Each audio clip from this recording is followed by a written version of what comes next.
This is a hard video to explain. I ended up making everything too fast. I want an intersection to be reshaped from what it is here, with all those people milling around, all the fast traffic, to that image that I just showed you. Here's what that intersection looks like at night from a drone above.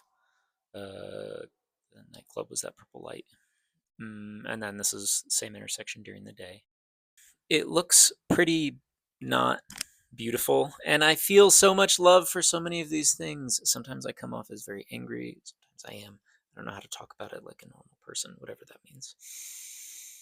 I see potential and I see danger. I have seen people almost experience harm. The people have told me that they've seen bad things happen here. People get hit, cars get hit by other cars, people get hit by cars. It stresses me out. So showing some of the one ways in Denver, I don't really love the one ways. This strategy I have would be coherent with making all of these things much safer and more pleasant as well. Why is everything running backwards? That person on the scooter. I think it looks different than things running forward. Okay, that was my apartment. Now we're going back across Denver towards Club Vinyl, just showing the path. This is usually the path that I'll take if I'm walking. I don't like to walk on Colfax or 13th.